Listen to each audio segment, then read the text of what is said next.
নমস্কাৰ সকলোলৈকে কাতি বিহুৰ হিয়া ভৰা শুভেচ্ছা জনালোঁ দেই। এয়া আকৌ মানুহজন গৈ আছিলে পথাৰলৈ। এয়া ময়ো গৈ আছিলোঁ, যিহেতু কাতি বিহু পথাৰত চাকি জ্বলাব লাগিব। এয়া আমি দুয়ো গৈ পথাৰত ধুনীয়াকৈ চাকি জ্বলাই আহিলোঁ। এয়া আকৌ মোৰ বোৱাৰী জীৱনৰ প্ৰথম অভিজ্ঞতা। পথাৰত ধুনীয়াকৈ চাকি জ্বলালোঁ।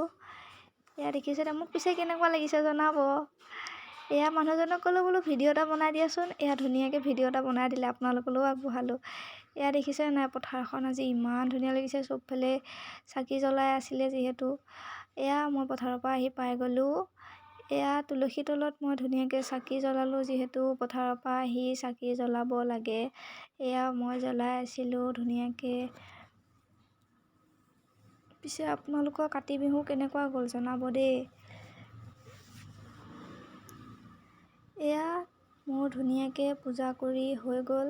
কাতি বিহু লক্ষী পূজা আহিলেই সৰুকাললৈ বৰ মনত পৰে দিয়ক। এয়া মোৰ পূজা কৰি হোৱাৰ পাছত ৰখি আছিলোঁ, যিহেতু ভাইটিকেইটা আহিব নাম গাবলৈ। এয়া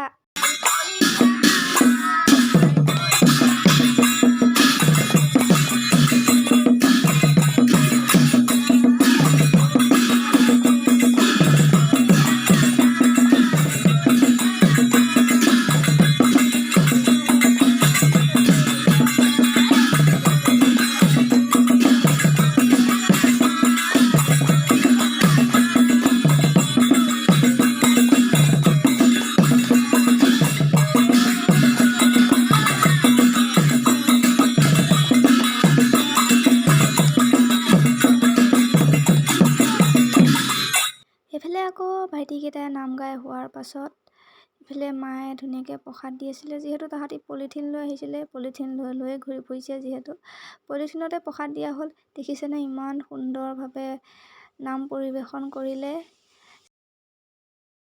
এই বিহুৰ ৰবাব টেঙা খোৱা পৰম্পৰা আছে। এয়া মই দিনতে খাইছিলোঁ, ক্লিপ এটা ৰাখিলোঁ। এয়া আজিলৈ আহিছোঁ। ভিডিঅ'টো চাই যদি ভাল পালে লাইক, কমেণ্ট, শ্বেয়াৰ কৰিব। যদি কিবা ভুল হয় ক্ষমা কৰিব। ধন্যবাদ।